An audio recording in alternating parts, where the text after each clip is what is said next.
नमस्कार, India voice पर स्वागत है आपका। मैं हूं प्रियंका। 5 शहर 5 खबरों की बात करेंगे। सबसे पहली खबर है वाराणसी से। वाराणसी में काशी विश्वनाथ मंदिर से सटी ज्ञान व्यापी परिसर के एएसआई सर्वे के खिलाफ दाखिल मुस्लिम पक्ष की याचिका पर हाईकोर्ट में सुनवाई जारी है। चीफ जस्टिस प्रीतिंकर दिवाकर खुद हिंदू मुस्लिम दोनों पक्षों को सुन रहे हैं। एएसआई के सर्वे पर रोक लगाने की मांग करते हुए मुस्लिम पक्ष ने कहा है कि उन्हें डर है कि ऐतिहासिक संरचना गिर सकती है। साथ ही यह भी कहा कि एएसआई के आश्वासन पर उन्हें भरोसा नहीं है। इस पर चीफ जस्टिस की तरफ से तीखी प्रतिक्रिया सामने आई। उन्होंने कहा कि जब आप किसी पर भरोसा नहीं करते तो हमारे फैसले पर कैसे भरोसा करेंगे। कोर्ट ने मस्जिद कमेटी पर इस दलील पर तीखी प्रतिक्रिया दी है कि अगर ढांचा गिरा तो हिंदू पक्ष के वकील इसके जिम्मेवार होंगे।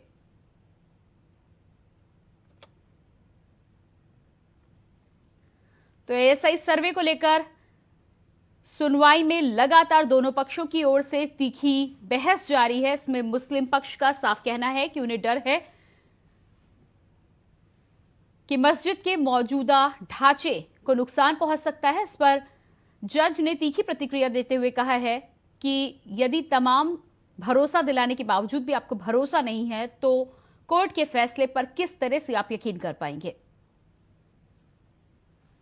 तीखी प्रतिक्रिया के साथ ही हिंदू पक्ष को भी कहीं ना कहीं कोर्ट ने इस बात का जिम्मेवार ठहराया। उनका कहना है कि एएसआई सर्वे की आप बात तो कर रहे हैं, लेकिन एएसआई सर्वे में यदि मौजूदा ढांचे को, मस्जिद के ढांचे को किसी भी प्रकार का कोई नुकसान पहुंचता है तो उसके जिम्मेदार हिंदू पक्ष के वकील माने जाएंगे।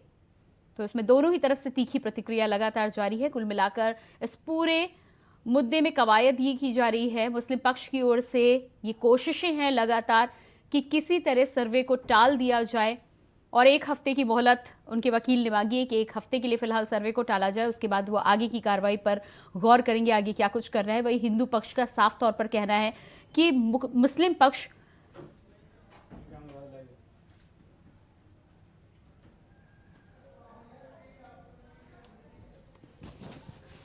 पक्ष बेजा इस मुद्दे को अटकाने का प्रयास कर रहा है। उनका साफ तौर पर कहना है कि दूध का दूध और पानी का पानी एएसआई के सर्वे के बाद ही हो सकता है। एएसआई के सर्वे के बाद, कार्बन डेटिंग के बाद इस बात को लेकर और पुख्ता सबूत सामने आ सकते हैं और ऐसे में आगे की कार्रवाई आगे बढ़ सकती है। लेकिन मुस्लिम पक्ष लगातार इस मुद्दे पर अड़ा हुआ है कि मस्जिद के मौजूदा ढांचे को हानि पहुंचेगी। तमाम दलीलों के साथ ही साथ बार बार याचिका करके इसी बात का प्रयास किया जा रहा है कि किसी तरह एएसआई सर्वे पर रोक लगाई जाए, इस याचिका को खारिज कराया जाए। तो ज्ञान व्यापी मामले में सुनवाई जारी है। दोनों ही पक्षों के वकीलों की कोर्ट में सुनवाई चल रही है। बहस और दलीलों के बीच फैसला भी आना बाकी है, लेकिन खबर ये सामने आई है कि जज ने दोनों ही पक्षों को तीखी प्रतिक्रिया देते हुए एक को जिम्मेवार ठहराने की बात कही है, तो दूसरे पक्ष से यह भी कहा है कि यदि आपको फैसले पर भरोसा नहीं है, एएसआई सर्वे पर भरोसा नहीं है, तो आखिर कोर्ट के फैसले पर किस तरह से आप भरोसा कर सकते हैं। तो यहां पर देखना होगा कि जिस तरह से ये मामला, ये मुद्दा पूरे देश में गरमाया हुआ है, पूरे देश को इस फैसले का इंतजार है कि आखिर हाई कोर्ट आज क्या फैसला सुनाता है। वाराणसी कोर्ट ने एएसआई सर्वे को लेकर सहमति दे दी थी, मंजूरी दे दी थी, लेकिन उस पर मुस्लिम पक्ष उच्चतम कोर्ट में गया था, उच्च कोर्ट में गया था। तो एक तरफ हाई कोर्ट में इस मामले को लेकर आज बहस चल रही है, सुप्रीम कोर्ट में भी यह मामला। और इसी खबर पर हमारे साथ संवाददाता विकास चौबे वाराणसी से जुड़ चुके हैं। जी विकास, लगातार जिस तरह से बहस जारी है दोनों पक्षों की, जज ने मुस्लिम पक्ष को यह कहा है कि आपको यदि किसी पर भरोसा नहीं, एएसआई पर भरोसा नहीं है, तो कोर्ट के फैसले पर आप किस तरह से भरोसा करेंगे। कोर्ट के फैसले पर भरोसा नहीं करना और करने की बात थी कि हमने पहले ही देखा था कि जिला अदालत वाराणसी ने फैसला सुनाया था एएसआई उसके ठीक पहले ही मुस्लिम पक्ष था वो आरोप लगा रहा था कि कोर्ट जो है कहीं ना कहीं पक्षपात कर सकता है और एएसआई सर्वे का जो निर्देश दिया गया है सरासर है नाइंसाफी और आज जब सुनवाई होगी है तो तरह तरह के कयास लगाए जा रहे हैं, तरह तरह के आरोप लगाए जा रहे हैं मुस्लिम पक्ष द्वारा। तो लगातार ये कह रहे हैं कि एएसआई का जो सर्वे है उसके ऊपर भी सवाल उठा रहे हैं कि जो एएसआई का सर्वे है क्या वो जो तकनीक यूज करेंगे उससे जो है मंदिर, माफ कीजिएगा, मस्जिद परिसर जो है यानी कि ज्ञानवापी मस्जिद है उसको घाटे और नुकसान न पहुंचे, तो लगातार ये सवाल और निशान खड़े कर रहे हैं एएसआई के सर्वे करने के तरीके पर, उस तकनीक पर जो तकनीक इस्तेमाल की जाएगी सर्वे के लिए। लेकिन लगातार एक सुबह से ही जो है तीखी बहसबाजी जारी है हाईकोर्ट में दोनों पक्षों के बीच। और आपको बता दें कि साथ ही साथ जो एएसआई एक्सपर्ट है वाराणसी से प्रयागराज पहुंच चुके हैं, और वो भी जो है कोर्ट में उनको जी हाईकोर्ट में जो है तलब किया है उनको। जी विकास, इस तमाम जानकारी के लिए आपको बहुत बहुत शुक्रिया। तो लगातार एएसआई सर्वे को लेकर दोनों ही पक्षों की दलीलों के बीच कोर्ट से अभी फैसला आना बाकी है। बात करेंगे अगली खबर की। कांग्रेस अध्यक्ष मल्लिकार्जुन खड़गे ने गृह मंत्री अमित शाह के 25 जुलाई के पत्र का जवाब दिया है। उन्होंने पत्र लिखकर कहा है कि केंद्र सरकार की कथनी और करनी में बहुत फर्क है। खड़गे ने लिखा है कि अमित शाह जी, जिस दिन पीएम ने विपक्षी दलों को अंग्रेजी शासकों और आतंकवादी दल से जोड़ा, उसी दिन गृह मंत्री ने भावनात्मक पत्र लिखकर विपक्ष से सकारात्मक रवैया अपनाने को कहा। दरअसल शाह ने मंगलवार को खड़गे और अधीर रंजन चौधरी को पत्र लिखकर कहा था कि सरकार मणिपुर पर चर्चा करने के लिए तैयार है, लेकिन इसके लिए विपक्ष को अनुकूल माहौल बनाना होगा, जिस पर खड़गे ने आज जवाब दिया। संसद का सत्र लगातार हंगामे की भेंट चढ़ रहा है, लेकिन सोमवार को केंद्र सरकार की तरफ से सदन में दिल्ली अध्यादेश बिल पेश किया जाएगा। खड़गे ने शाह की चिट्ठी का जवाब दिया है। पीएम ने हमें आतंकवादी कहा है, खड़गे का यह कहना है, और आप सहयोग चाहते हैं। मल्लिकार्जुन खड़गे मणिपुर हिंसा पर सदन में लगातार हंगामे को लेकर भी बोल रहे थे। साथ ही आज उन्होंने राज्यसभा में माइक बंद होने को लेकर भी आरोप लगाया था।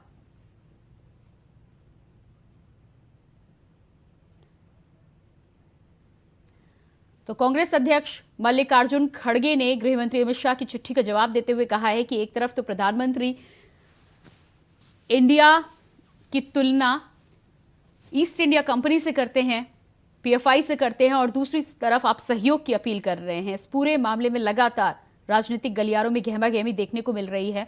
साफ तौर पर खड़गे ने यहां पर सरकार को घेरते हुए कहा है कि एक तरफ तीखी बातें करते हैं और दूसरी तरफ आप सहयोग की बात करते हैं, ये कैसे संभव हो। आपको बता दें कि लोकसभा में आज अध्यादेश पारित किया गया है, जिसको मंजूरी मिल गई है। और इसी खबर पर हमारे साथ न्यूज रूम से नितिन चौधरी जुड़ चुके हैं। जो नितिन, जिस तरह से मल्लिकार्जुन खड़गे ने लगातार गृह मंत्री अमित शाह की चिट्ठी का जवाब देते हुए कहा है कि एक तरफ तो आप इंडिया की बात करते हैं, फिर ईस्ट इंडिया और पीएफआई से जोड़ते हैं, और उसके बाद सहयोग की अपेक्षा रखते हैं।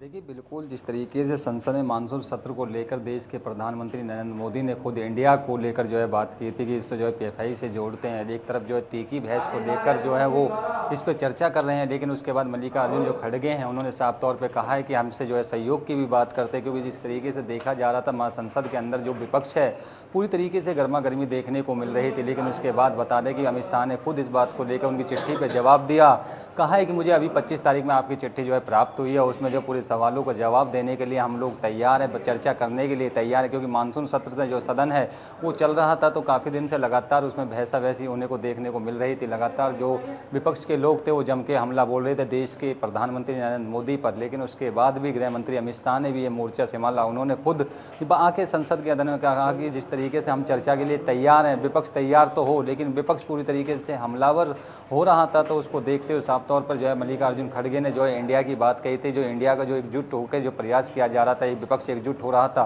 तो उसको देखते हुए देश के प्रधानमंत्री नरेंद्र मोदी ने उस पर जो है तंज कसा था, कहा था कि पीएफआई और आतंकियों से जो है इसे जोड़ा जा रहा है। तो उसको देखते हुए मल्लिकार्जुन खड़गे ने कहा कि हम लोगों से जो है सहयोग की भी बात देश के प्रधानमंत्री कर रहे हैं।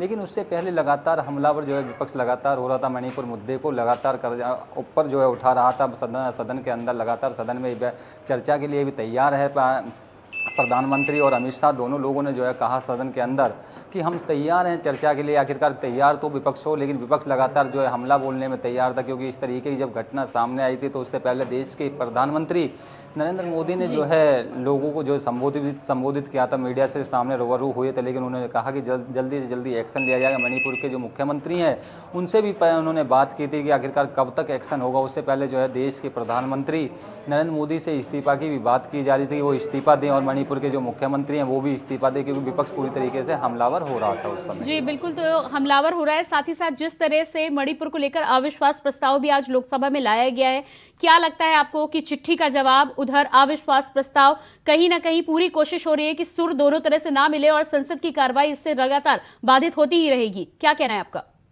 बिल्कुल, जिस तरीके से संसद के अंदर जो है मणिपुर का मुद्दा लगातार जो उठ रहा है, उधर जो है प्रस्तावित भी पास किए जा रहे हैं, तो लगातार देखने को यही मिल रहा था कि मणिपुर में आखिरकार इतनी बड़ी घटना हो जाती है तो देश के प्रधानमंत्री नरेंद्र मोदी आखिरकार चुप क्यों हैं। उससे पहले देखा गया था जब वीडियो सोशल मीडिया पर काफ़ी तेज़ी से वायरल हो रही थी तो उसको देखते विपक्ष ने जब हमलावर हुए देश के प्रधानमंत्री नरेंद्र मोदी ने उन लोगों से बातचीत करने की कोशिश की। वहाँ के मणिपुर के जो मुख्यमंत्री हैं उनसे तो बातचीत करने के लिए बात हो गई, लेकिन उससे पहले भी विपक्ष का कहना था कि जब तक मणिपुर का मुद्दा शांत नहीं होगा, मणिपुर के दोषियों के साथ कार्रवाई नहीं होगी, जब तक सदन के अंदर इस तरीके का ही हंगामा रहेगा। लेकिन बात की जाए सदन के अंदर जो प्रस्ताव पास करने की बात हो रही थी उस समय से लगातार कंटिन्यू जो है देश के प्रधानमंत्री और गृह मंत्री अमित शाह लगातार बैठे हुए थे चर्चा करने के लिए, लेकिन विपक्ष जो है लगातार हमलावर हो रहा था। लेकिन उससे पहले भी जो है मणिपुर मुद्दे को लेकर जो बहस है वो काफ़ी सदन के अंदर चलने को दिख रही है। जी बिल्कुल, अविश्वास प्रस्ताव की भी यदि हम बात करें जो आज मणिपुर के मुद्दे पर लाया गया था, सरकार को कहीं ना कहीं पहले से ही इस बात का अंदेशा था।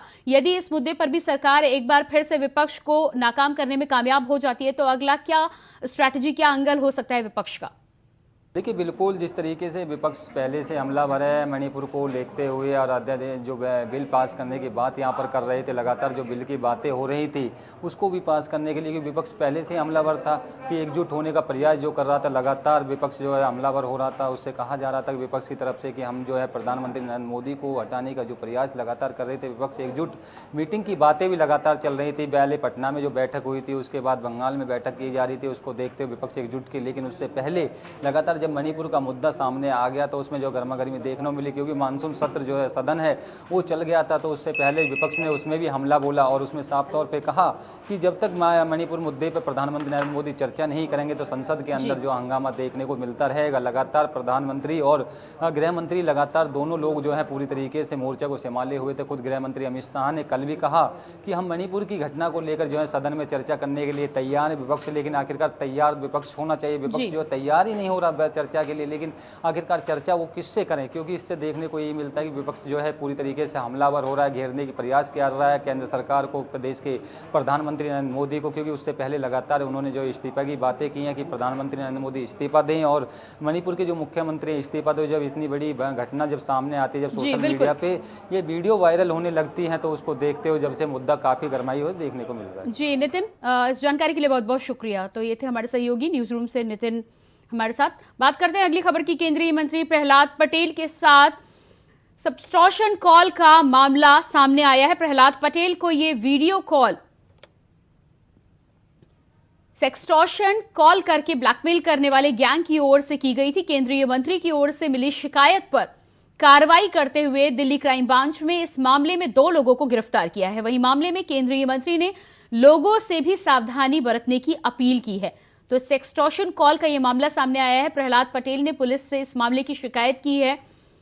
इस मामले में पुलिस ने अभी तक 2 आरोपियों को गिरफ्तार किया है और केंद्रीय मंत्री ने लोगों से भी सावधानी बरतने की अपील की है। क्षणों में था तब एक कॉल मेरे पास में आई और उसमें जो कन्वर्सेशंस थे, गलती उसने की कि उसने वो फोटोग्राफ 3 सेकंड का डाल दिया मुझे, तो मैंने उसको इमीडिएट फॉरवर्ड कॉपी किया कि ये डिलीट ना कर दे। कॉपी करके हमने उसको फॉरवर्ड किया। हमारे ऑफिसर ने जो क्राइम ब्रांच दिल्ली के ऑफिसर्स हैं उनको ये सूचना दी और उन्होंने आकर कार्रवाई की। और नंबर तो 24 घंटे में ट्रेस कर लिया, लेकिन मुझे पता चला है कि कल गिरफ्तारी हुई है जी। मैं क्राइम ब्रांच दिल्ली को बधाई देता हूँ और उनको धन्यवाद भी देता हूँ। लेकिन मैं आपके माध्यम से बाकी लोगों से कहता हूँ जी, ऐसे मामलों में बैकफुट पर नहीं आना चाहिए, पुलिस की मदद लेनी चाहिए जी, बजाय इसके कि आप डर जाएं। और अक्सर मैं जो सुनता हूँ, और शायद उसको पता नहीं रहा होगा कि गलत जगह डायल हो गया, तो वो मुझे लगता है कि वो सख्त कार्रवाई उन पर होनी चाहिए। और जब कभी ऐसे मामले हैं तो उनका सामना करना चाहिए, इससे बचना नहीं चाहिए।